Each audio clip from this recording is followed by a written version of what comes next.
Podcast para Escreva com Dayana, mais um episódio, recebendo profissionais, mulheres de uma vida e carreira de sucesso, sacrifícios, mas na aguerrida aí nessa continuidade, impactando na sua vida e na vida da sociedade como um todo, com uma consciência social e um respeito mútuo. Nossas convidadas e convidados de hoje teremos a doutora Germana Piero, doutora Germana advogada, irá discorrer sobre o sistema previdenciário, né, brasileiro, as estruturas, a evolução, os desafios atuais, nós mulheres aí principalmente.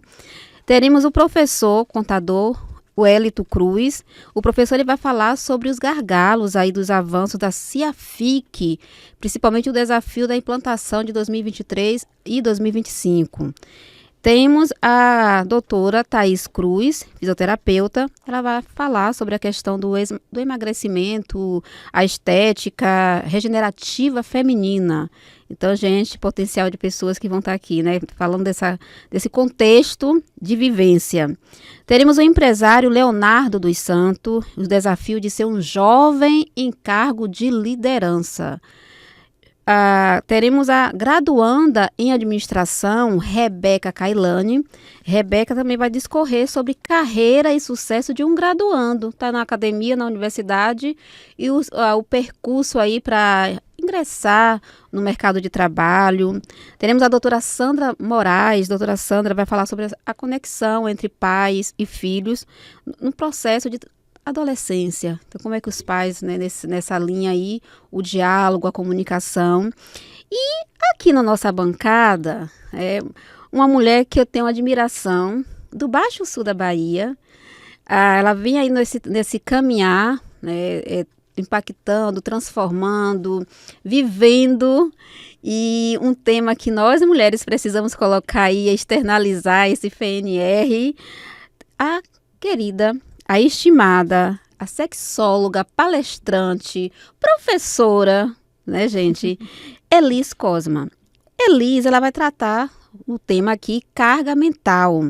Essa carga mental, porque o cansaço é o maior inibidor de FNR feminino no mundo. E a gente sabe que o mundo atual, nessa pressão, emoções, é esquecer, a gente esquece da nossa vida. Vivemos ali o mundo do trabalho, vivemos o filho, o marido, e não esquecemos da gente. Não pode, a gente precisa equilibrar isso.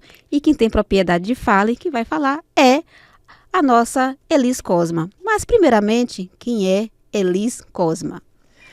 Olá a todos e a todas que estão acompanhando esse podcast sucesso, né, dessa mulher incrível. Então, quem sou eu?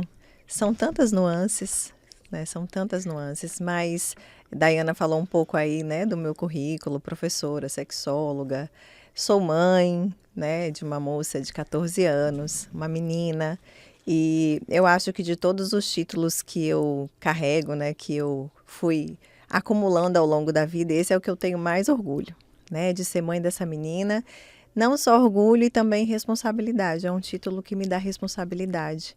Eu tenho que tornar esse mundo melhor para ela, né? Minha responsabilidade enquanto mãe, enquanto mulher, enquanto professora, Sim. enquanto mulher que milito por essas questões acerca, né, do feminino. Então, né, dentre todos os títulos, esse é o que eu mais honro, o que eu mais tenho responsabilidade acerca disso. E é por isso que eu estou aqui. Elis, obrigada. Gente, então isso é só o começo para vocês se deliciarem, né, desse conhecimento, dessas informações tão práticas e para a gente colocar e pensar na gente também, né, nesse vivenciar. Elis, tratar de carga mental, né, esse cansaço, essas pressões nos tempos atuais, principalmente para nós mulheres. Uhum. Então, a partir da sua vivência, como você chama essa carga mental, emocionalmente, que vem atingindo aí a vida das mulheres nos tempos atuais? Então, o que acontece? A gente está em maio, a gente acabou de sair, né, do Dia das Mães, e a gente percebe que, principalmente as mães, né? Mães. O Brasil é um país que tem um número de mães solos muito grande, né? A cantora Shakira esteve aqui agora e falou, né? Mais de 20 milhões de mulheres, né? Que gerenciam um lar, né? Que gerenciam filhos sozinhas. Então, como é que fica a sexualidade dessa mulher frente a todo esse cansaço, todas essas tarefas? que muitas vezes elas não são vistas, são tarefas invisíveis, né? O gerenciar uma casa, o gerenciar a vida, é marcar médico para menino, é a lista do mercado, tudo isso cria um espaço mental que não dá para que ela tenha espaço para esse prazer. Quando a gente fala de FNR, a gente está falando de libido, de pulsão de vida, né? Daquele desejo que te impulsiona a buscar as coisas na vida. Então, uma mulher que está ali, né, só nas tarefas, no robotizado, ela não tem como usufruir de todas as coisas incríveis que o corpo dela pode experimentar, né? Seja, sim, numa relação sexual, seja, né, numa experiência gastronômica, seja numa experiência de viagem. Por quê? Porque a mente dela está sobrecarregada. Então, esse corpo não consegue fluir, não consegue experimentar as sensações. Tá vendo, mulheres? É castrativo, né, essa carga mental toda que as Total, mulheres... minha irmã. E quando a gente percebe, tem a ver com o quê? Com as tarefas invisíveis. Né? Ah, mas o homem também trabalha, o homem também, né? Mas e todo aquele gerenciamento do lar que ninguém está vendo. É Né? tripla.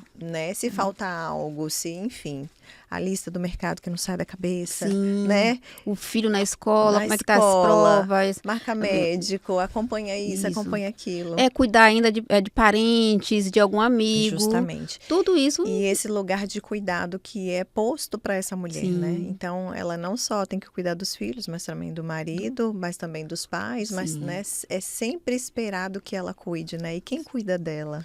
É isso que precisamos parar, pensar, porque assim, gente, se a gente quer dar o nosso melhor para o outro, primeiramente, tem uma música de Ivete Sangalo, né? Primeiro eu, terceiro, segundo eu, terceiro eu. Vamos aí caminhar nesse pensamento. Você precisa se cuidar.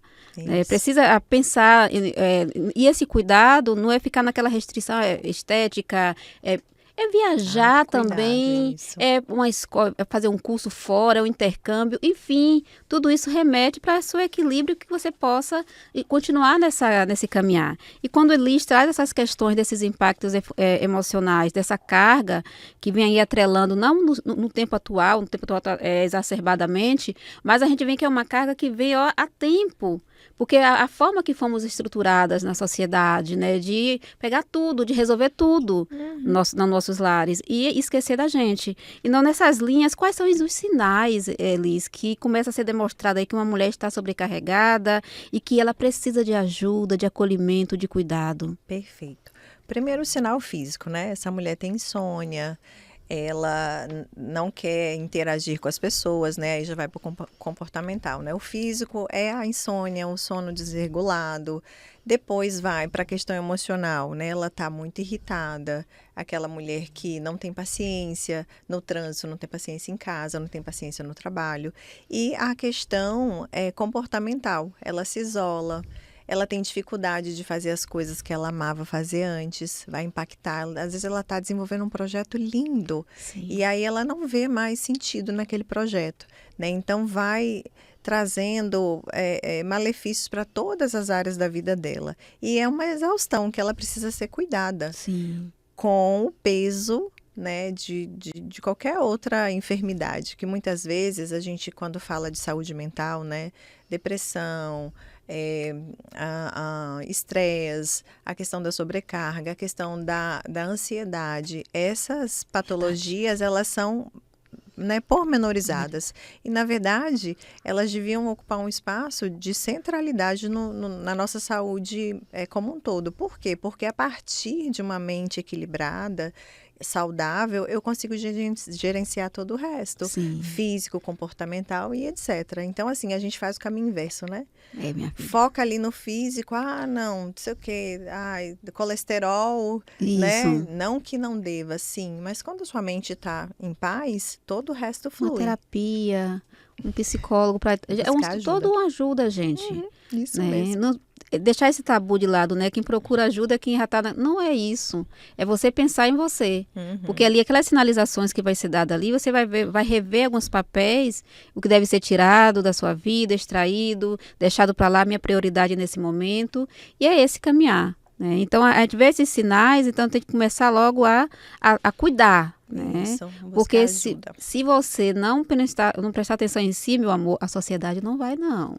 a sociedade só vai querer sugar você. E quando eu falo sociedade, a sociedade familiar, em todas as instâncias, laços aí comportamentais, que vai querer que você faça aqui, centralize nele e desvincule de quem você é, né, nesse caminhar. Perfeito. E quando Elis traz essas questões, né, desse cuidado, desses sinais, aí a gente precisa, muitas mulheres, a gente já vem tratando sobre do esquecimento que tem de si, mas como é que elas conseguem, Elis, romper com esse ciclo? Porque a forma que a sociedade é ainda arcaica, tradicional, machista, com aquela questão que a mulher tem que estar ali para servir, né, e não sair daquela linha. E ela, quando ela se distancia, olhar o filho, eu vou botar uma pessoa para buscar o filho na escola, aí colocar uma pessoa para cuidar das coisas dentro do nosso da casa em si. Aí ela se sente o quê? Culpada com isso. Sim. E a sociedade culpa. Como é que ela consegue desvincular isso? Perfeito. Você tocou num ponto muito bom, porque assim, a gente é cobrada, né, e responsabilizada por tudo, e nós nos autocobramos, né, e culpamos. Então, eu brinco, né, de uma forma muito responsável, que se a gente cortar o pulso de uma mulher, jorra culpa e medo, né, no lugar do sangue. Porque é isso, o tempo todo é incutido essas questões para a mulher. Então, como é que a gente sai desse ciclo? Né? Primeiro, a gente precisa tratar de um tema muito importante para esse momento atual, letramento doméstico. Né? Vamos lá, o que seria esse tal de letramento doméstico? É você entrar num acordo com as pessoas da casa para o bom funcionamento desse espaço, né? Porque a carga maior de trabalho invisível da mulher é no lar. Sim. É na casa dela, né? Então, temos alguém que faça o serviço de casa? Temos, ótimo. Então, vamos, né, dar mais autonomia para essa pessoa que está gerenciando o meu lar. Não temos alguém, então vamos dividir as funções. E isso precisa ser bem didático mesmo, de fazer tabelinha. Olha, isso daqui é para você, isso daqui é para você. Por quê? A gente tem que dividir as tarefas. O tem que dividir as tarefas fica só no imaginário, né? Nunca acontece. Sim. Então, primeira coisa, letramento digital. Casa que não tem uma pessoa que faça as coisas precisa dividir tarefas. Todas as pessoas que moram nessa casa são adultos funcionais, né? Sabem ajudar, fazer, né? Isso. Sabem e tem que fazer, né? Outra questão, aprender a dizer não. É tão clichê, né? Você precisa dizer não. Mas a gente precisa falar isso para a mulher. Por mais clichê que pareça, por mais banal que pareça, você tem que dizer não. Eu costumo dizer, primeiro diz não. Depois você avalia se você quer dizer sim. A primeira resposta da mulher é não. É sempre não. Depois você pensa, deixa eu ver, né, se eu quero ou não quero. Eu mudei de ideia, eu acho que eu quero sim. Né? Mas primeiro fale não, porque é sempre essa carga maior para a gente. E por fim, trazer essa questão do, perfeito, só eu que faço. Isso daqui só eu que sei fazer. Essa análise aqui do livro só eu que sei. Isso daqui. Então, assim, nessa perspectiva do perfeito que só eu faço, as pessoas vão deixando você fazer. Vai fazer tudo, né? Aí você acaba se sobrecarregando. Justamente. Como é que a família em si, né, os familiares podem contribuir para aliviar esse cansaço da mulher em si? Muito bom. Então, assim, a gente tem 2 tipos de relacionamento, né, familiar que essa mulher está inserida. A família que vai aliviar a carga dela, né, e aí vai tornar essa mulher mais produtiva em todas as áreas e vai ajudá-la aí nessa carga mental. E tem aquela que vai sobrecarregar. Então, assim, parte do princípio de que eu converso com as pessoas do meu relacionamento, né, ali que estão no meu entorno, filho, marido, mãe, e você começa a pôr os limites. Olha só, eu não consigo fazer isso aqui, não dá para eu fazer, não vou fazer, né? E vai impondo. Então, a gente tem esses 2 tipos de relacionamento e a gente escolhe, né, viver. Qual que eu quero viver? Eu quero viver a sobrecarga? Eu vi recentemente um vídeo feito por uma psicóloga, né, que o marido e a esposa corriam. E a esposa cheia de coisas, né? Bolsas, a criança. E o marido? Né? Você deve ter visto. E durante a corrida ele vai tirando as coisas dela e dividindo, né? No momento ela está carregando alguma coisa, daqui a pouco ele pega. Então, assim, a vida é isso. Esse equilíbrio, um ajudando o outro. Isso, justamente. Perfeito. E eu acho que fica mais leve para Mas todo para mundo. todos, meu amor, para sobrevivência, gente. Ó, Elise, o papo tá tão bom, né, gente? Se a gente pudesse, a gente ficava aqui, ó, no decorrer. Tem um livro viu? que eu recomendo Sim. muito, assim, que fala sobre essa temática, que vai ajudar muito as mulheres, que é Deixa a Peteca Cair. Uau. Não me recordo da Deixa a escritora. Pronto, gente, anote aí, viu? Deixa a peteca cair. É muito bom, Amei. que vem trazer essas questões da gente exercitar mesmo, Sim. porque não é algo fácil. Não, meu amor. Né? Às vezes, o dizer para o outro fazer é tão cansativo quanto fazer. Sim. Então, você prefere fazer. Né? Então, esse exercício de fazer combinados mesmo, não ter que dizer o tempo todo, porque também é cansativo. Eu vi um vídeo de um homem no mercado e aí, né, era um meme. E aí ele mandava várias mensagens para a esposa perguntando a marca, qual tipo de não sei o que ela gostava, não sei o que. Eu falei, gente, para fazer um negócio desse comigo aqui, eu prefiro ir no mercado.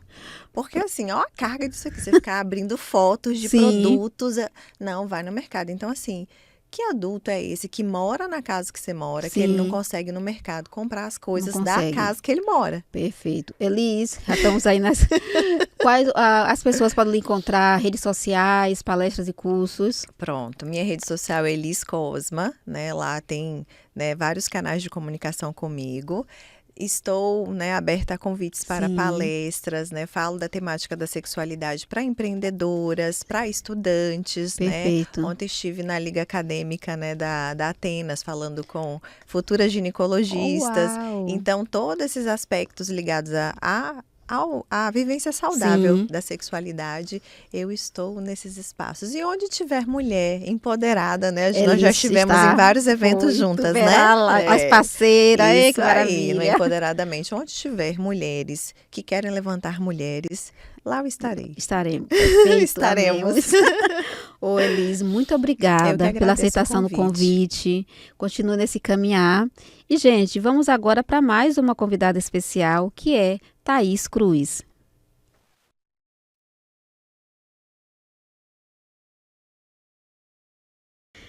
Thaís Cruz, na bancada do podcast Para Escreva.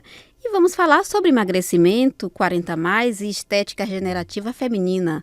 Mas antes quero saber quem é Thaís Cruz. Tudo bem? Bom dia.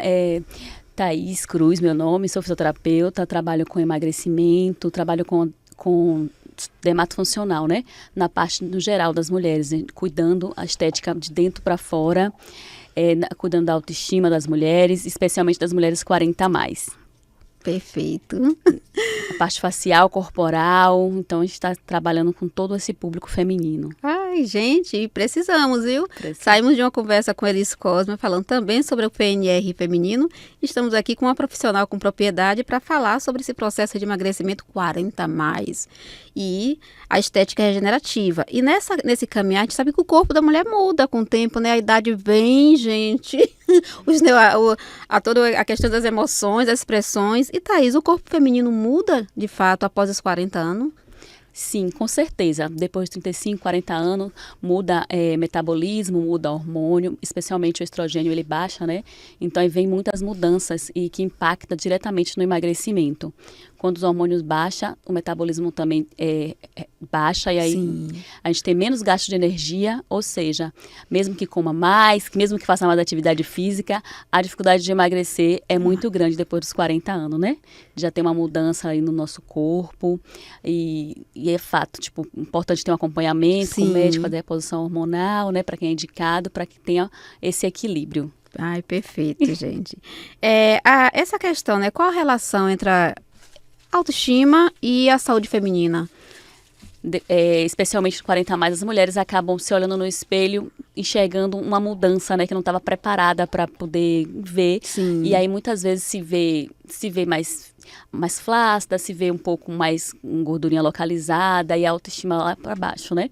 Então, nesse momento, a importância de buscar um acompanhamento profissional que ajude nesse processo de emagrecimento e para que mude essa autoestima, para que ela se olhe no espelho e se veja com mais amor, porque hoje não é só pensar na aparência. Se você não está se sentindo bem, se você precisa ou quer mudar algo, se você se olha no espelho e não se vê com esse amor, então é necessário sim você buscar esse acompanhamento para que melhore sua autoestima, porque o importante é você se olhar com amor e ver o quanto que você se ama, né? Se admira, é isso sim, tá muito ligado à estética com a autoestima, né? Sim, sim. De você buscar e se ver uma pessoa bonita. Bonita, gente, elegante, é você. Mesmo que a sociedade queira ditar as regras, as normas, quem dita a regra é você. O corpo é seu, o olhar é seu, o cabelo é seu. Exatamente. Se você se olha, se você tá sentir bem, tá isso, tudo bem. Agora, se autoestima, você vê que precisa mudar algo, você busque mudar para se isso. sentir bem, ter uma autoestima legal. Perfeito.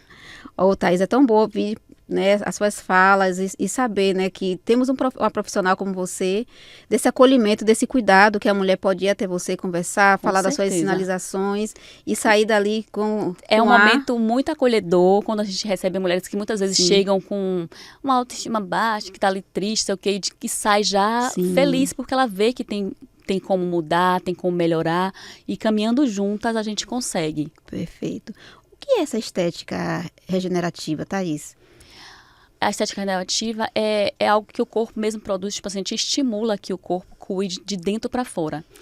Há um tempo atrás, muitas pessoas achavam que estética era futilidade, porque elas só olhavam para a aparência, né? Sim. Só queria estar bonita por fora, mas hoje, na estética regenerativa, a gente trabalha de dentro para fora. O dentro vai refletir, né, a nossa pele, nosso cabelo, nosso corpo, mas para que isso esteja bem, a gente tem que cuidar de dentro para fora. Então, a estética regenerativa vem nessa linha, né? Cuidando da sua alimentação, cuidando do que você lê, o que você assiste, o que você vê, cuidando de dentro para fora, exatamente, como é o nome aí, corações... Coração aberto, coração fechado. Então, ler é importante e hoje está aqui, né? Falar em leitura com Dai, então é algo que de fato ajuda, né? A gente acaba lendo, é o que melhora. Se a gente lê coisas boas, a gente vai estar bem. Então, oxigena nosso cérebro. Então, a estética regenerativa é isso. A gente buscar alimentar o nosso corpo, né? Não, fisicamente, alimentar também psicologicamente de forma positiva.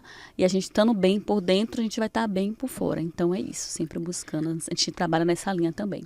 Sempre buscando, gente, essa melhoria contínua, viu? Que faz necessário nesse processo. E principalmente a estética regenerativa, né? Quando Thaís coloca essas questões das emoções, o interior, todas as interfaces que pode remeter aí nesse comportamento e nessas mudanças.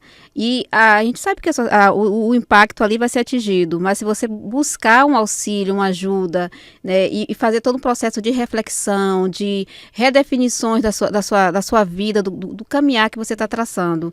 E nessa linha, quando o Thaís traz todos esses enredos, como a estética regenerativa, né, ela procede nessas linhas do emagrecimento com saúde, sem aqueles padrões abusivos. Sim, sem padrões abusivos, exatamente.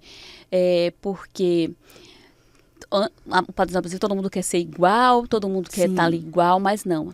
Cada um segue uma linha, cada mulher é única e cada mulher tem que ser tratada de forma especial, né? Como individualizado, porque a gente faz um atendimento individualizado. A gente faz um acompanhamento individualizado porque a gente quer acompanhar a rotina de cada uma, quer acompanhar o estilo de vida, saber o que cada mulher precisa. Sim. Cada fase, que tem mulheres que estão em fases diferentes, estão em momentos diferentes, que busca também respostas, resultados diferentes, que é o bom, né? A gente não tem que buscar sempre seguir o mesmo caminho, né? Tem que estar sempre buscando o melhor para cada um. O melhor para cada um. Perfeito, gente. Se quer fazer uma mudança no corpo, vá no seu limite, vá no seu tempo e procurar sempre uma ajuda. Se de fato você vai precisar fazer aquele padrão, né, aquele procedimento.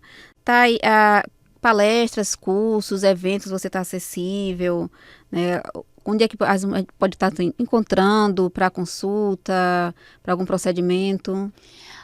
Tem um Instagram que é Físio Thaís Cruz, que lá está sempre dando novidades, tanto de atendimento de consultas, de procedimento, também eventos que a gente faz com mulheres, né? É um café que a gente encontra várias mulheres, especialmente mulheres 40 a mais, onde a gente fala de vários temas super bacanas, né? Já foi médica falando sobre terapia hormonal, educador físico, da importância da atividade física. Já foi vários profissionais participar desse evento com a gente. Então, são eventos maravilhosos que tem lá no Instagram. Então, também tem o Instagram Café com Elas, que Que bom, fale um pouco aí do café com elas. Porque assim, é um momento que a gente toma um café, mas assim, não é só um café, né? Que um café por café a gente toma na Sim. cafeteria, mas é um café de conexão, onde a gente encontra outras mulheres, onde a gente bate papo, porque sempre a gente sai de lá melhor do que entrou, porque a gente conhece outras pessoas que estão vivendo a mesma dor que a gente, né? E aí lá a gente conecta de verdade, porque tem Sim. oportunidade de conhecer cada uma de forma bem específica, conhecer as dores do nosso amiga, né? Que a gente Sim, faz amizade lá também, conhecer as dores, conhecer o que de fato é aquele processo, porque tem momentos que a gente acha que só a gente está passando por aquele momento, pelaquela dificuldade. Quando a gente muda mesmo, depois dos 40, né, os hormônios vão baixando, a gente vai ficando, às vezes, em um momento mais difícil, a gente acha que só a gente que está ali. Quando a gente conhece outras mulheres, a gente percebe de que não estamos sozinhas e que a gente pode dar as mãos. Então, esse encontro é, assim, mega especial, porque além de conexão, de network, é um momento de a gente conhecer outras pessoas no mesmo momento, né? O diálogo, tá passando pela mesma situação, aí vão ali trocando. É muito bom esses espaços. É perfeito. Gente, que profissional, viu? Tá aí, nas redes sociais, né? Cursos, prontamente para viagens, essas questões, está disponível? Sim, com certeza. Cursos tem curso na área de estética, né? É o momento de... Aí as faculdades, as clínicas, as empresas lhe contata ali no direct do Instagram. Isso, no direct do Instagram. Lá tem um link, né? Na bio tem um link que vai direto pro WhatsApp. Tem um link também que tu pode falar também pro direct. Pode ser um link que vai direto pro WhatsApp. Perfeito. Gente, já estamos aí correndo para os minutinhos finais, mas a gente não pode deixar de um conselho, uma recomendação que a nossa doutora aqui pode dar para quem está nos acompanhando aí, vai estar no YouTube da Band Bahia, para as mulheres que desejam se reconectar consigo mesma. Então, eu falo para que as mulheres hoje têm muitas tarefas, né? Multitarefas. Tomar conta de casa, de filho, atividades, trabalho, tem muitas coisas, mas assim, e muitas vezes esquecem delas mesmas. Então, meu conselho é que você pare, tire um momento para você, para se cuidar, para se olhar com amor, porque assim, as mulheres merecem esse momento, né? De se olhar, de se enxergar com mais amor, de ver que o outro precisa de se cuidar. Tá, mas você precisa muito mais, porque primeiro, se você não estiver bem, você não vai conseguir cuidar dos filhos, cuidar do trabalho, cuidar do marido, cuidar da casa, se você não estiver bem. Então, tira esse momento para você, para se cuidar, para se olhar. Esse é o meu conselho. Não se perca na correria do dia a dia. Eu não tenho tempo. Cria um tempo. Mesmo sem tempo, vá. Porque vai acontecer. Né? Perfeito. Se a gente for esperar o momento melhor, o momento mais oportuno, não vai chegar, porque hoje em dia a gente vive num momento de correria mesmo, multitarefas, e a gente, às vezes, normaliza isso de uma forma tão grande e fica doente. Então, a gente tem que saber que, sim, a gente acaba fazendo muitas coisas, bem verdade, mas a gente também tem que tirar um momento. Aquele momento que a gente tira pra gente, ele tem que ser... de fato especial e de fato acontecer. Aí você não tira um momento para você ir pro trabalho, tira um momento de você ir levar seu filho para a escola, tira um momento para você. Pode ser um momento que você pode tirar para fazer uma massagem relaxante, um momento que você pode tirar para ir fazer uma limpeza de pele, fazer uma drenagem, ir no salão, escovar seu cabelo, fazer sua unha, ou ir meditar, né? Ou ir caminhar no parque. Eu adoro caminhar na praia também, né? Tipo, vendo o mar, isso me relaxa muito. Então, tira esse momento. Faz uma caminhadinha, tipo, eu não tenho como fazer um procedimento estético essa semana, não tenho como fazer uma atividade física. Faz uma caminhada. Uma caminhada ao ar livre, vendo o mar, tomando aquela brisa, ou numa caminhada no parque, né? Senta um pouquinho na grama, medita. Meditar é algo que me relaxa muito e eu acredito que a maioria das pessoas, né? Então, não esquece de tirar esse momento só seu, porque ele é importantíssimo. Uau, tá vendo, gente? As dicas e as sinalizações. Pense em você. Faça todo esse processo de redesenhamento, né, da sua vida, do que você está fazendo e o que você está deixando que os outros façam da sua vida. Né? Então, faça esse gerenciamento aí. Tome as rédeas de quem você é. Doutora Thaís, muito obrigada por aceitação de estar aqui conosco nesse nosso podcast aqui na Band. O espaço é nosso. Quando você precisar, eu preciso levar uma pauta, pode vir. As portas estão sempre abertas. Eu que agradeço, maravilhoso estar aqui com vocês. E aí, sigam no Instagram, Físio Thaís Cruz, vem lá que tem sempre novidades para acompanhar, dicas, o que fazer, como... Tem várias dicas, né? Então acompanhe que vocês vão ver lá. Obrigada, doutora. Vamos agora com Germana Pinheiro.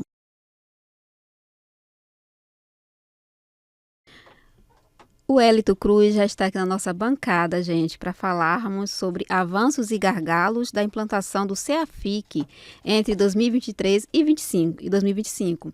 E o professor Wellington, primeiramente, queremos saber quem é o Wellington Cruz. Olá a todos que nos ouvem pela Band.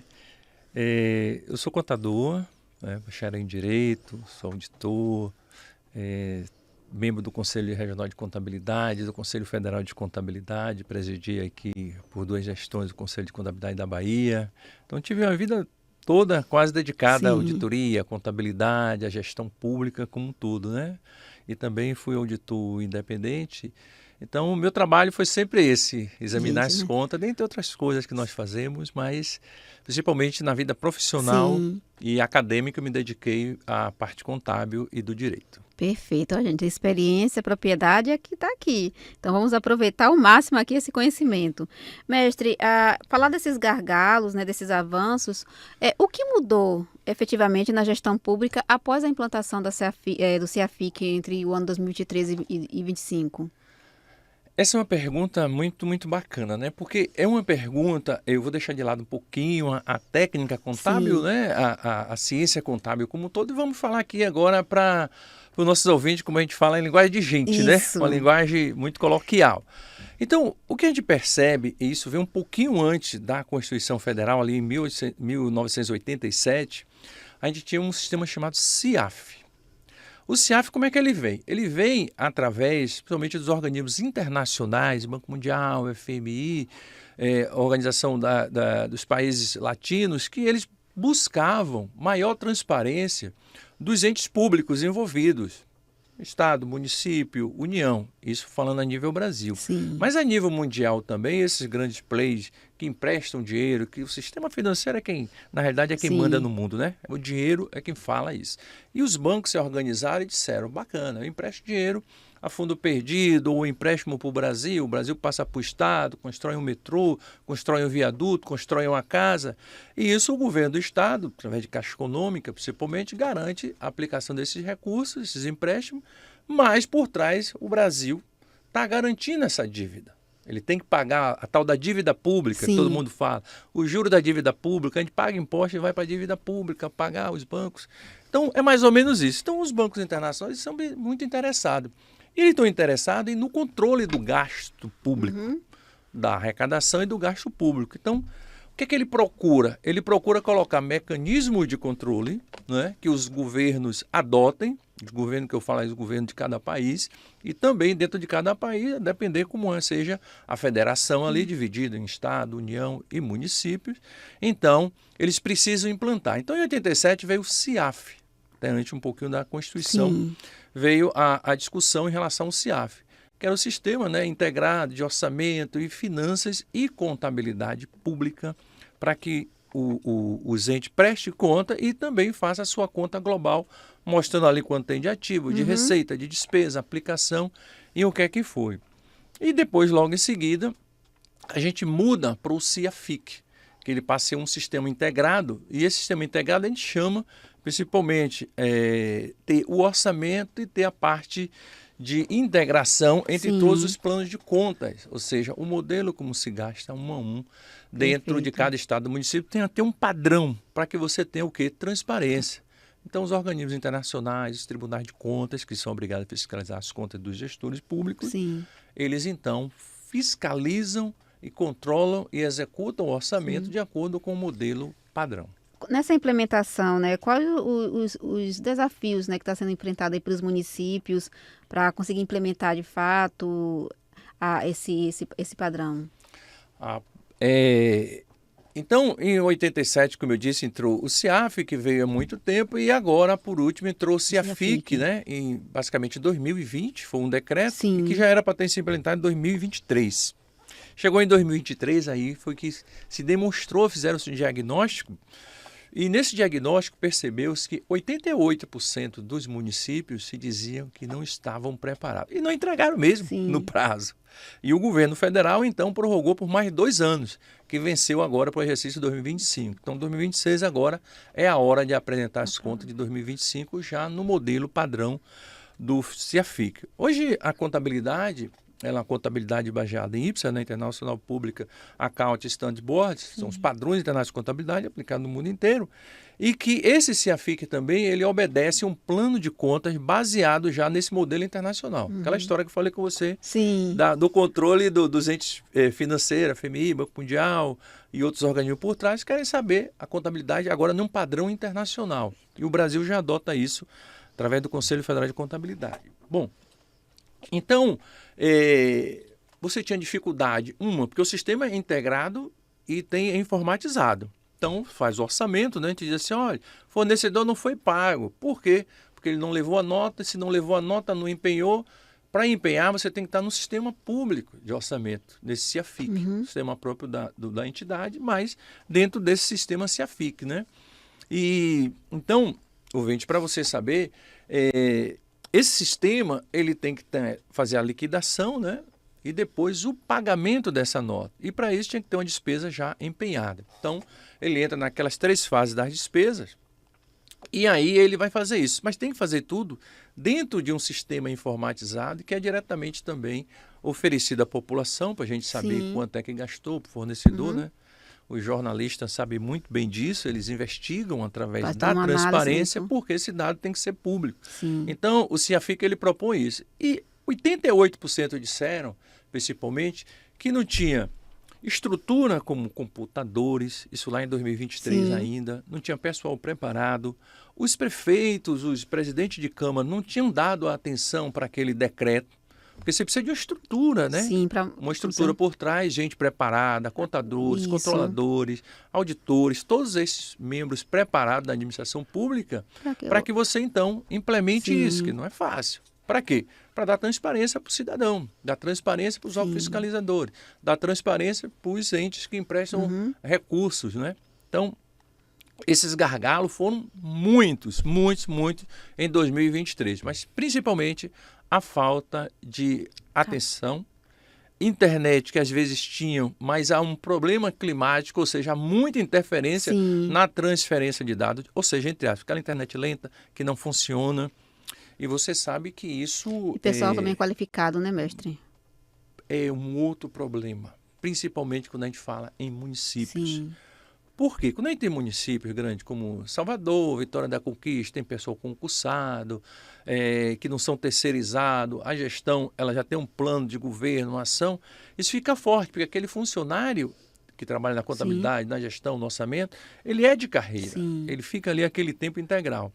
Mas quando você tem uma gestão que, quando sai um prefeito e o outro entra, ele troca todo mundo, e muitas vezes não tem um concursado ali naquele ente público, então o que é que faz? A inteligência daquela turma que estava ali, o conhecimento ali prático do funcionamento, ele vai embora também, aí tem que recomeçar tudo. Tudo de novo. E a gente não sabe se aquele gestor quer investir recursos nessa preparação obrigatória. Então, muitos deles realmente traz um problema dentro de si. Então, a propósito, até o Tribunal de Contas dos Municípios agora, ele está mudando do sistema, que antes foi implantado o chamado SIGA, Sistema de Integração de Gestão e Auditoria, e agora ele muda para um sistema chamado FAROL. E esse FAROL ele é exatamente baseado nesse CIAFIC, já nesse modelo novo, que é um modelo mais transparente, com mais detalhes, exatamente por isso que eles mudaram para 2025, e a implantação do FAROL depende muito dessa migração e com esses novos dados do CIAFIC, que é um sistema mais transparente, mais robusto e mais integrativo. Sim. De fato, né, se os municípios conseguissem colocar isso em prática, como vê nos regulamentos, nessa padronização, teríamos uma transparência, né, dos recursos, né, de como está sendo feito. Mas como só está sinalizando aqui, e que a gente sabe que tem que acontecer, é dar continuidade ao processo. Então, entra a gestão, sai a gestão, interrompe, demite, exonera, né, determinados servidores que já estavam ali, passou por um treinamento, então como é que vai dar a celeridade necessária, né, e para funcionar, fazer com que a máquina funcione bem.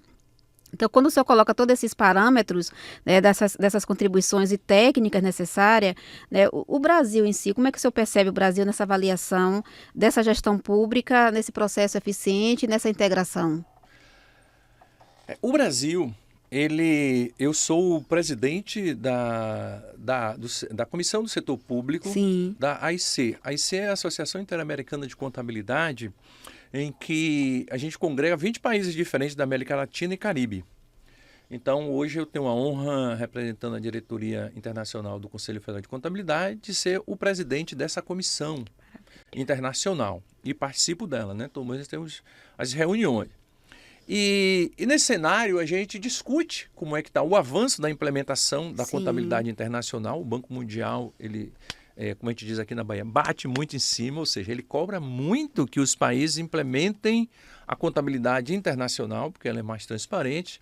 E agora, a nível mundial, o órgão regulador internacional, ele colocou um chamado Expost Draft, um ED 97, que é uma proposta de integração entre os relatórios de gestão financeira, que o Banco Mundial já tem desde 2010, e a contabilidade pública. Ou seja, eles querem alimentar agora a contabilidade alimentando real, o que se gastou, o que recebeu, informando os relatórios financeiros. Por quê? Os relatórios financeiros, especificamente de gestão fiscal, alguém dava informação que não tinha como o banco checar se ela era verdadeira ou não. E a partir da contabilidade, não. A partir da contabilidade, o evento aconteceu, ela é real, tem a comprovação da documentação e agora ela vai integrar. Então, isso está no mundo inteiro. Tá? Mais de 80% dos países do PIB mundial adotam esse modelo. E esse modelo integrativo, então, ele é a proposta para que a gente possa estar colocando neste padrão internacional. Gente, perfeito, né? Se pudesse, a gente ficaria aqui, ó, o tempo todo conversando sobre todos esses gargalos e desafios e essa implementação e funcionamento, de fato, né, desses procedimentos tão eficientes para a administração pública, para a continuidade, né, para funcionar, porque estando funcionando bem, o coletivo, a sociedade vai ter, né, todos os recursos necessários em termos de saúde, a educação, enfim, né, toda uma infraestrutura necessária de uma qualidade de vida de um município. Então, se atentasse a todos esses regulamentos, né, e a todos esses padrões aí colocados na regulamentação e na legislação, e fazendo com que o profissional que estivesse ali à frente pudesse dar continuidade. Um profissional que, desde o início, a lei surgiu, a lei está aí com todos os interstícios necessários, né, para ser implementada, mas se não tiver continuidade, se não tiver transparência e a responsabilidade do gestor, não acontece da forma que deveria acontecer. Então, o professor doutor Hélito Cruz, com muita propriedade de fala, está aqui trazendo esses esclarecimentos de forma prática de como o gestor público pode, de fato, fazer essa efetuação aí dessa implementação do padrão CIAFIC. Mestre, obrigada por tudo, né, por aceitar esse convite. E onde encontramos o senhor nas redes sociais? O Wellington _ EDO é meu Instagram e o Facebook é o Wellington do Carmo Cruz. Perfeito. A gente vai ter mais tempo, a gente ter mais esse bate-papo. O espaço está aberto aqui, se o senhor quiser estar aqui conosco na Band, no podcast. Vai ter mais convite, até você pode ter certeza disso, porque ele está participando do livro, viu, gente? A Padrão CIAFIC, volume 2. É um livro que é com coautoria, com vários contadores, né, profissionais que de fato vivencia todo esse patamar da ciência da contabilidade, da linha pública. E o professor Hélito também está num capítulo do livro e trazendo todos esses insights com muita sabedoria. E no mais, tem aqui também o meu livro, que ele adquiriu, com uma referência, com muita gratidão. Obrigada. E é isso, viu, professor? Obrigada. E, gente, vamos agora para mais uma pessoa maravilhosa, Germana Pinheiro.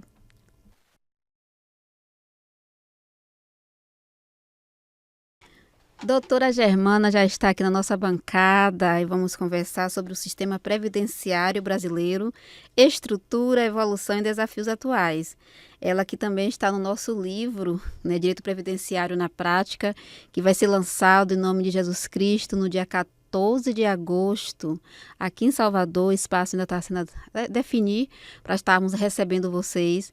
E a doutora Germana, vamos aqui iniciar com essa pauta tão importante, mas antes, quem é a doutora Germana Pinheiro? Oi, Dayana, que queria começar agradecendo pela oportunidade de estar com você e com todos que nos acompanham. Então, eu sou professora e pró-reitora na Universidade Católica do Salvador, advogada há 25 anos também, previdenciarista, direito civil também e direito internacional, e autora de algumas obras, entre elas essa obra que a gente deve lançar em agosto. Ô, gente, que maravilha, que potência, né, gente? Competência, habilidades e socioemocionais, comportamentais, é a pessoa que está aqui na nossa bancada, doutora Germana.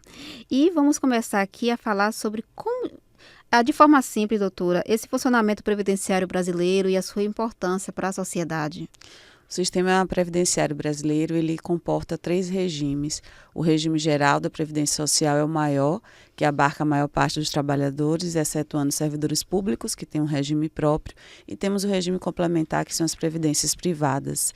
E ele é de suma importância porque ele garante uma proteção social aos trabalhadores em razão de um risco que é possível acontecer na vida do trabalhador, seja velhice, a morte, doença, ou mesmo a maternidade, por exemplo, que é um risco que as mulheres, evidentemente, passam e podem gozar do salário maternidade. Sim. Então, a Previdência Social ela é um sistema muito importante, garantidor de diversos benefícios da Previdência Social para as classes de trabalhadores de Sim. todas as áreas. Perfeito. Ao longo da história, a gente percebe assim, algumas transformações que a Previdência Social teve, e aqui no nosso Brasil principalmente, e como a senhora percebe os impactos aí para as questões dos trabalhadores e aposentados?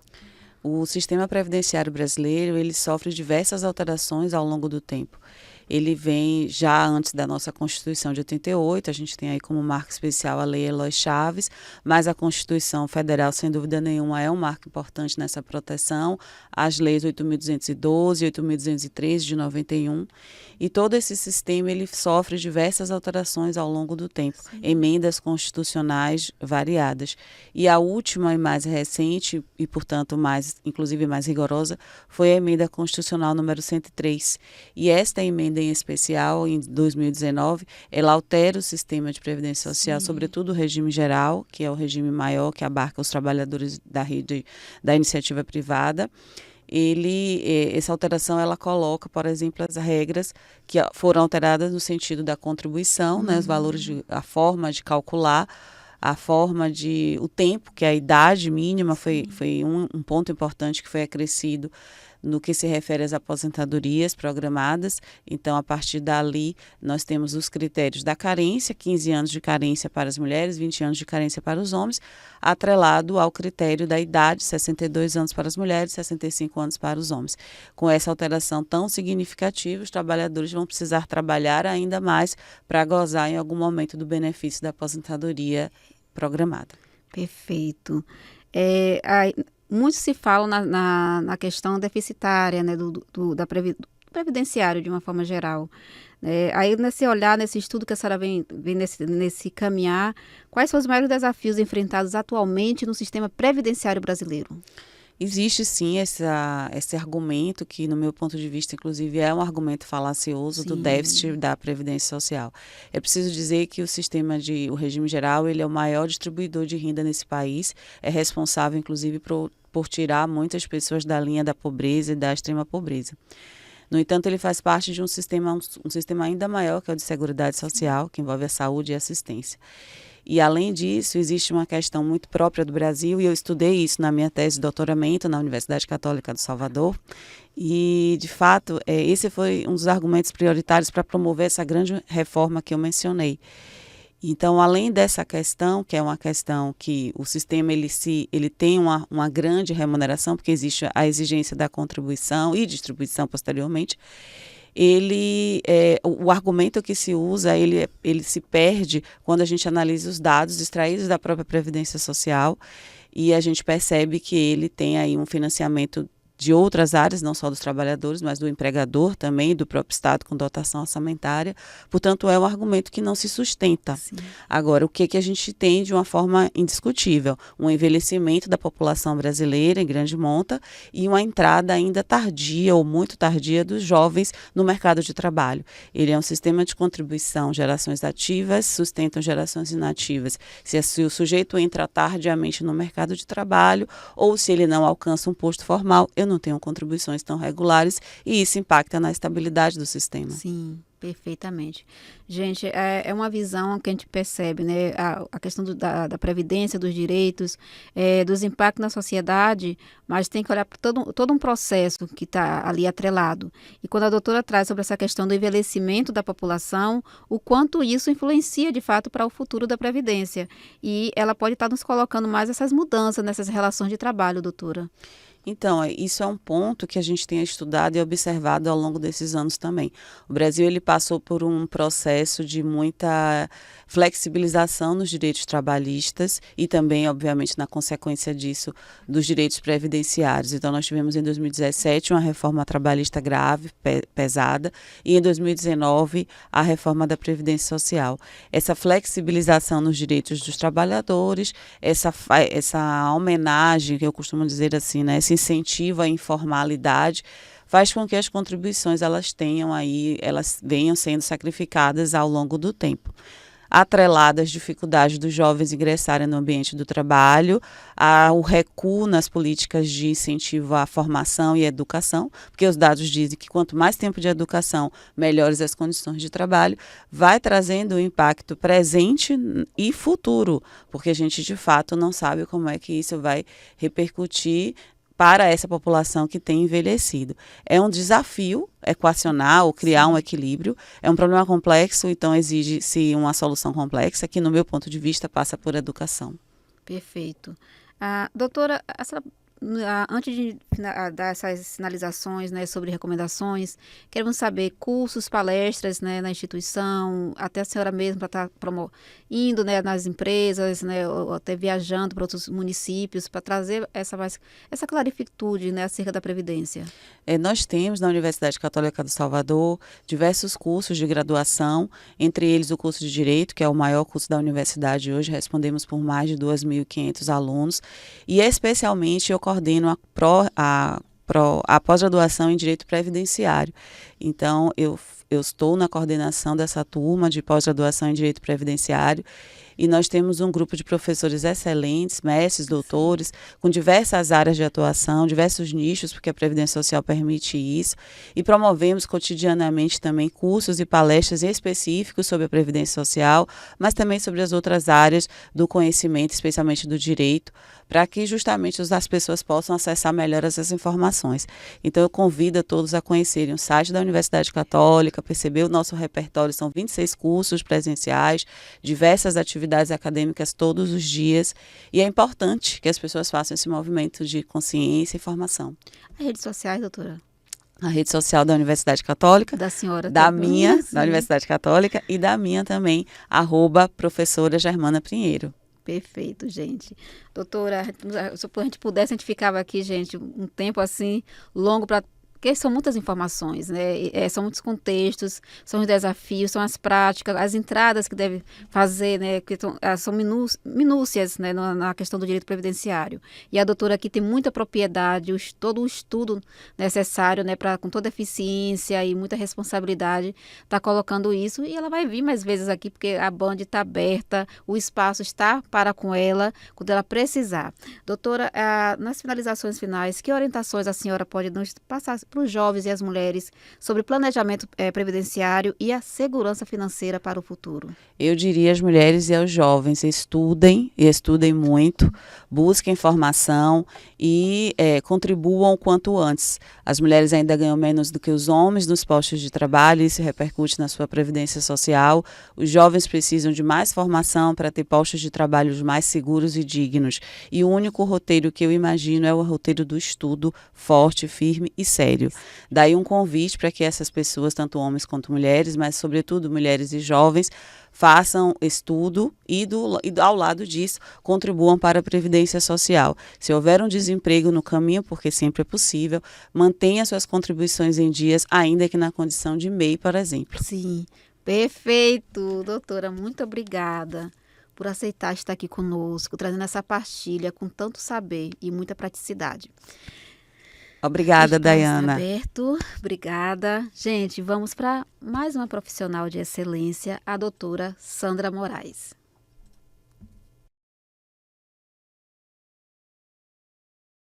Sandra Moraes, aqui da nossa bancada. E vamos aqui, né, Sandra? Quem é Sandra?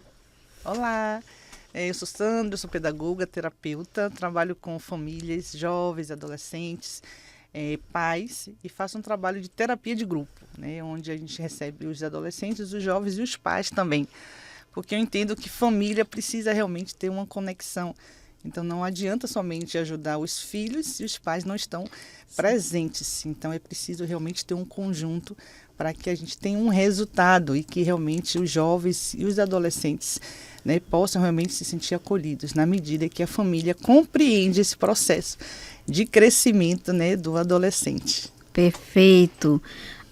Quando a família compreende esse processo, né, de adolescente, dessa transformação, essa comunicação, que nos tempos atuais a comunicação está tão frágil, né, entre pais e filhos, entre esse cuidado, esse olhar atento também para as questões da escola, de acompanhar.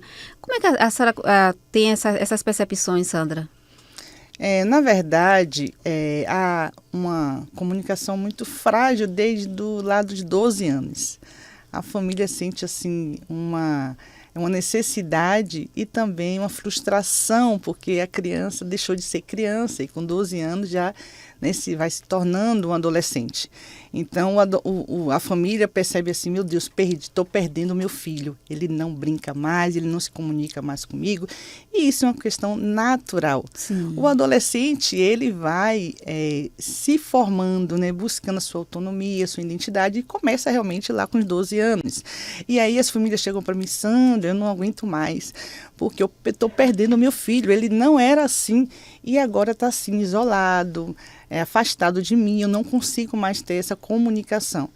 Então, muitas vezes, realmente acontece isso, mas isso é uma forma natural, né? O adolescente, ele vai mesmo se afastar dos pais para crescer.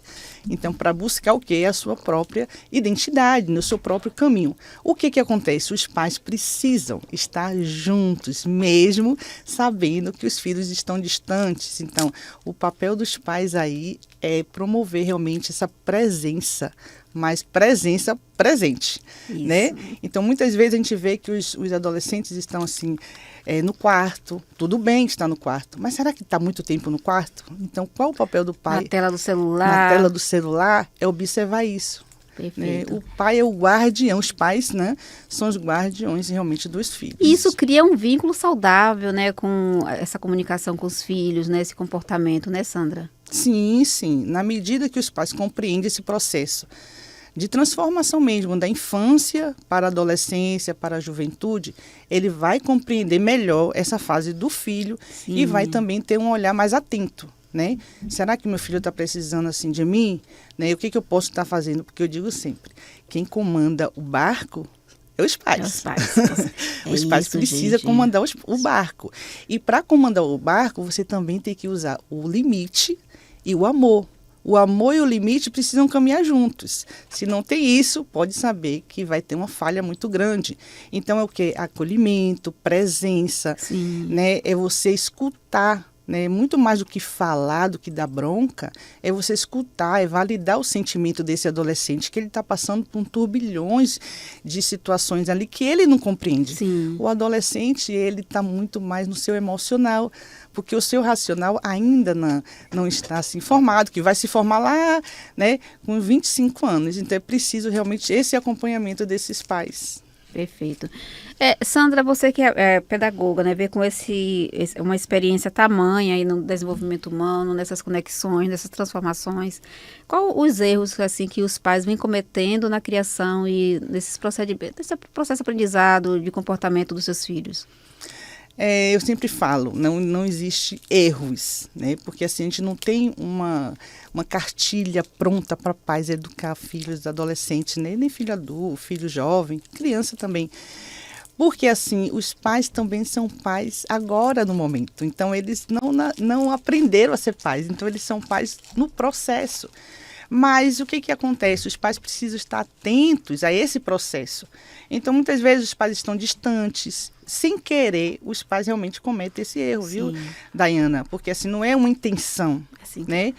Muitas vezes pode ser uma falta mesmo de preparo, uma falta de atenção, então a correria também do dia a dia, né, muito acelerado, né, o trabalho, então não tem esse tempo de parar. Então muitas vezes os pais colocam os filhos numa aula de capoeira, aula de dança, aula de inglês, aula disso e daquilo, mas não para com o filho. Então na medida que os pais tem atenção com esse filho, ele vai parar para escutar. Então, não é um erro, é o pai realmente ter mais essa atenção, Sim. porque às vezes os pais também se sentem culpados, né? Lá no trabalho que eu faço da terapia de grupo, né, quando a gente tem essa roda de conversa, os pais se sentem muito culpados, porque eles acham que vai perder o filho. E, na verdade, esse medo de perder não dá limite. Né? Isso pode ser um erro, né? Não dá limite para o filho porque tem medo de perder esse filho. Então, assim, deixa o filho fazer qualquer coisa, né? Não é aquele que comanda o barco. Sim, né? sim. Então, deixar o filho fazer qualquer coisa, o filho também não se sente amado, porque ele acha que, ó, eu posso fazer o que eu quero, então... Estou tendo controle, limite, limites. não está tendo atenção, então está agindo verdade. certo. Isso. Né? Então, gente, o pai, né, uma mãe... os valores, né, a comunicação interna, eu acredito muito nisso, porque para a formação de um jovem consciente socialmente, numa consciência do respeito para com todos à sua volta, para uma segurança, uma inteligência emocional de como lidar com as adversidades da sociedade, requer que tenha uma base fortalecida, uma base que venha com ensinamento sólido, de muita verdade, de uma transparência, né, e um âmbito saudável, um acompanhamento assertivo. Mãe solo, eu fui criada como uma mãe solo. Né? Então, todos os preceitos ali colocados para que aquele jovem vá para a escola, a forma de tratar uma professora, a forma de tratar seu colega, a forma de se comportar socialmente, tudo isso remete à sua conduta em casa. E quando Sandra traz essas questões, né, a questão dos erros, entre aspas, dos pais, né, muitos nem sabem o que estão fazendo. Né? Porque a gente parte de uma linha, né, de uma base que aquele pai... Tem uma mãe, tem um pai, tem um avô, todas as sinalizações ali colocadas. Aí, mesmo ele tendo tudo isso, a vida é tão agitada, tão corrida, que ele não está tendo tempo para dar atenção à sua família, né, ao cuidado com seu filho em si. Mas ele precisa se remeter da questão da responsabilidade dele para a formação desse indivíduo para a sociedade. Né? Então, não tem como se desvincular dessa responsabilidade que é de ambos. Né? Porque o indivíduo que vai ser formado ali, que vai ser posto para o eixo social e todos os perrengues que ele vai passar na sociedade. Porque a sociedade é cruel. Né? E se ele não estiver preparado, a gente já vem sofrendo os intempéries, imagine um jovem que não tem todo aquele embasamento necessário, uma premissa, né, do respeito para com a forma que lida com o outro, a forma que se coloca para com o professor. Então isso tem que vir de uma base bem fortificada, né, de uma atenção e de um laço mesmo de transformação e conexão familiar. E quando Sandra coloca tudo isso, a gente percebe como desenvolver, Sandra, essa escuta emocional dentro de nossos lares. Primeiramente, entender esse adolescente, saber esse processo, né, que ele está vivendo e ser mais presente. Acolher as emoções, né, perceber esse menino que está ali perto de você, porque muitas vezes cada um está com o celular na mão, os pais estão com o celular, os filhos estão com o celular e ninguém conversa. A comunicação é você realmente entender esse processo e conversar com esse adolescente. Muitas vezes você vai achar que ele não está te ouvindo, mas ele está ouvindo sim. Então ele percebe essa presença. Então é estar presente, acolher, né, validar os sentimentos e também ter atenção no que ele está fazendo. Nessa responsabilidade também dá limite e amor. Então, o filho, para ser criado, né, que é a cria, né, dos pais, ele precisa realmente de um comando, muitas vezes. Sim. Agora, não é um comando autoritário. Isso. Né? Precisa ser um comando de carinho, de afeto, né, de responsabilidade e, acima de tudo, de acolhimento. Então, é amor e limite.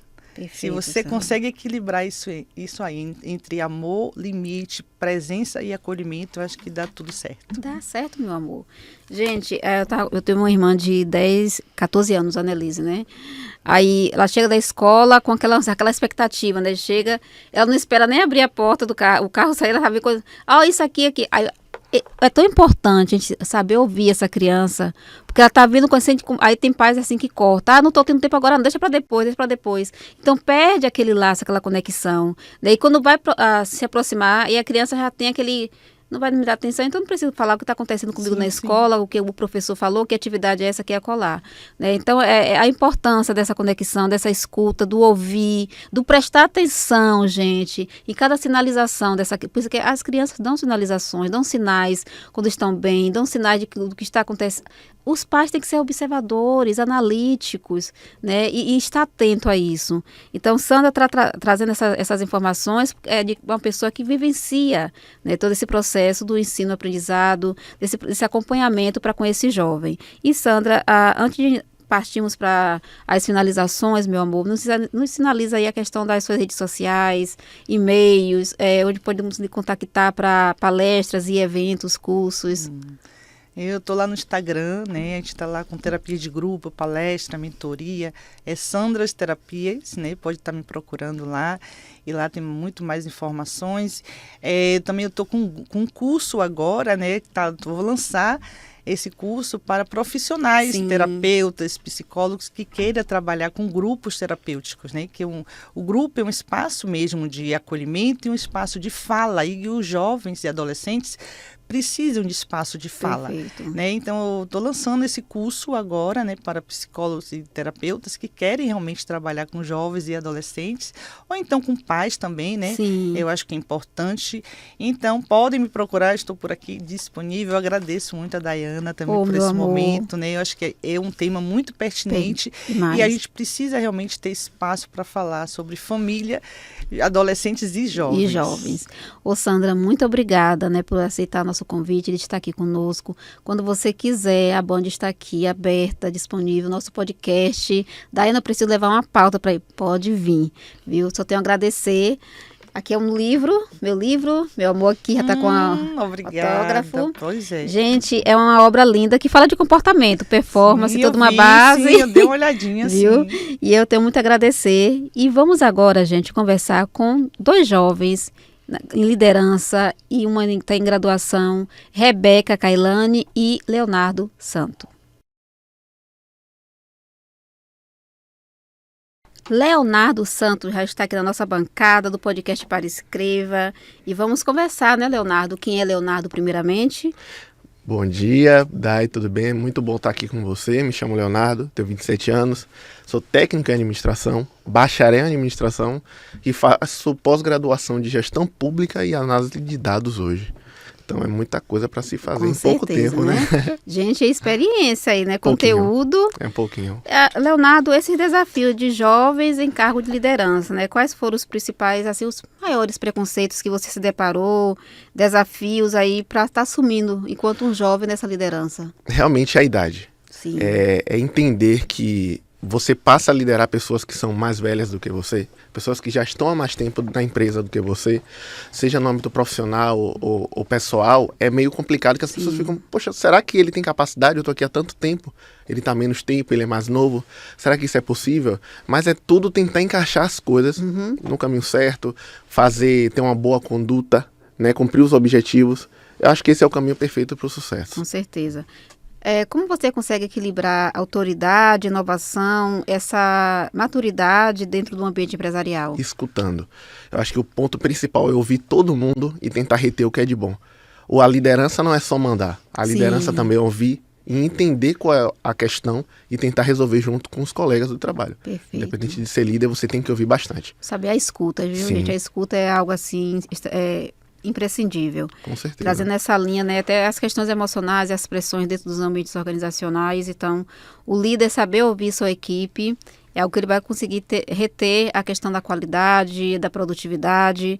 E nesse patamar, Leonardo, ele traz esse equilíbrio e em cima dessa geração. E como ele percebe quanto geração de novas lideranças que estão aí na sociedade pode fazer aí a diferença no mercado atual? Empatia. né? Empatia em primeiro lugar. É se colocar no lugar de outra pessoa.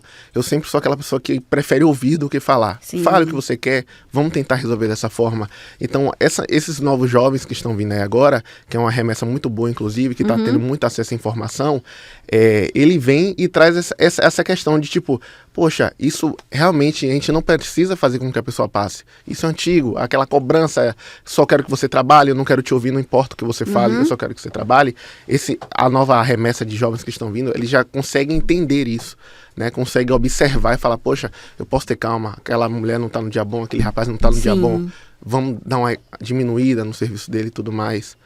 Eu acho que é mais ou menos nessa ida aí, porque os jovens estão muito conectados e isso é importante também. A empresa Gerente Toque Uniformes, Da Toque né? Uniformes, é a empresa... Como é o funcionamento lá? A gente trabalha fazendo uniformes, tanto de camisa básica, camisa social, tá? A gente tem uma empresa que é lá em Itapuã, Sim. certo? A gente já tem 16 anos, inclusive fez 16 anos agora. A gente tem produção própria, a gente confecciona tudo que a gente tem. Então a gente é uma empresa que já tem algum tempo no mercado bem Entendi. renomada, entendeu? Perfeito. É basicamente nisso aí que a gente trabalha. Só é você lá, mais funcionários? Tem umas 24 pessoas trabalhando Sob comigo. sua liderança, né? Que responsabilidade, Muita viu, gente, Leonardo? muita gente. Gente, e essa responsabilidade, principalmente na pressão, né? Os clientes querendo para agora, como é que você consegue lidar com todas essas questões? A gente tenta sempre estar um passo à frente Sim. de todos os objetivos. Onde você pode produzir 10, você produz 20, já imaginando isso. Né? Então, como a gente vem trabalhando assim, em cima disso, é entender que você tem que prever, entre aspas, o que vai acontecer. Você já vai se policiando para que isso aconteça. Então, a demanda vem, atrasos acontecem em Sim. qualquer lugar, não é comum, mas acaba acontecendo, mas a gente sempre dá um jeito de resolver. Sempre é possível resolver. E é uma coisa que vem fortalecendo aí sua jornada, né? Sim, com certeza. Absolutamente. A estadia na Toque Uniformes Sim. está me fazendo o profissional que eu sou hoje. Então, viver isso é completamente importante na vida de administrador, administrar. Sim. Entendeu? Então, perfeito. tudo isso aí vem sendo muito gratificante para mim. É bom ouvir esse jovem na liderança, viu, gente? Porque ele traz a parte da técnica, do saber da administração, do gerenciar, mas acima de tudo ele traz a parte humana. Ele sabe que está trabalhando com pessoas, né, com gente, e não com recurso. Então, na medida que vem todas as pressões, ele busca todo o entendimento, a compreensão, o porquê disso, e não vai colocar isso, a culpabilidade, em cima dos funcionários, né? Então, isso é tão bom a gente ouvir de um jovem, de uma liderança dos tempos atuais. Eu estava conversando, foi a semana passada, com o professor Heleno, sobre a questão da gestão humanizada, né? Principalmente agora na administração 5.0. A velocidade de tudo, que é para agora é imediatismo total, mas requer para uma produtividade eficiente que tenha mais atenção para com o outro. E Leonardo, nos fale aí as redes sociais, a da empresa, a sua. A minha rede social eu não estou usando no momento. Sim. Uso mais a da empresa, que eu estou tentando me desligar de rede social Sim. para dar uma filtrada sobre o que eu enxergo sobre as coisas. E da empresa é @toqueuniformes. Pode Sim. procurar lá no Instagram, também o site toqueuniformes.com.br. Você vai encontrar nosso catálogo de produtos lá. Pronto. Que conselho você daria aí para os jovens que estão Comece, faça. Né? Não deixe para depois, está em dúvida, comece. Depois, se não der, você vai ajustando tudo direitinho, mas o importante é começar. Porque parado, nada se resolve, né? Ok. Gente, que maravilha. Leonardo, muito obrigada. Eu que agradeço. Por aceitar esse nosso convite. As portas aqui estão abertas do podcast, quando você quiser vir. Eu preciso levar uma pauta, conversar sobre algo, pode vir. É só sinalizar. E no mais, só tenho a agradecer. Muito obrigado, eu também agradeço, viu? Vamos agora com Rebeca Kailani.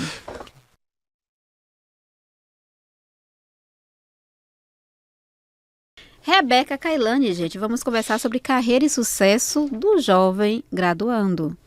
Rebeca, fale aí um pouquinho sobre você e esse processo aí de aprendizado. Então, meu nome é Rebeca, sou graduanda em administração, sou coautora, sou empreendedora também, participo de eventos, de palestras, de lançamentos de livros com Dayana. Estou também com um projeto novo na área de marketing, que eu fui convidada. Então, assim, eu estou seguindo essa carreira aí, né, com muito propósito. Perfeito. O jovem, ele sai preparado da faculdade para o mercado de trabalho, o que você acha? Então, Day, a faculdade é super importante, porque ela oferece, né, o conhecimento técnico, mas como foi dito até anteriormente no podcast anterior, que é preciso começar. Sim. Então, começar na graduação é super importante, né? Não esperar você se formar para poder obter network, investir em comunicação, inteligência emocional, que é isso que vai fazer você alavancar no futuro. Habilidades que você percebe, né, que pode fazer a diferença aí para o jovem na sociedade atual? Investir em inteligência emocional, comunicação, network, conhecer pessoas, né? Investir na sua carreira, conhecer o que você quer, conhecer o seu propósito de vida, Sim. de carreira. E isso influencia bastante no desenvolvimento Esse pessoal. processo de vida e carreira, né? A gente vive tantos dilemas emocionais. Como é que o jovem consegue lidar com toda essa ansiedade? Até mesmo para ascender e a questão do sucesso. No contexto em que vivemos é difícil, né, Nai? É. A comparação, a cobrança. Mas é preciso entender que mesmo com 20 e poucos anos, você não precisa ter sucesso agora. Óbvio que pode acontecer e tudo bem. Se não acontecer também, tudo bem. Você precisa entender que existe um processo. E quando a gente vive esse processo, a gente entende que é quando a chave virar, Sim. né? Vamos estar preparados para isso. Eu estava em uma palestra e o representante, né, do Banco do Brasil falou: lide com as situações com espírito de dono. Isso. Quando você faz isso naturalmente, a chave vai virar, vai acontecer no momento Sim. certo. Então é importante entendermos o processo e vivê-lo também. A Rebeca, a gente fala tanto em sucesso, né? É isso aqui, acolá. Para a nova geração, né? No seu entendimento, o que significa o sucesso?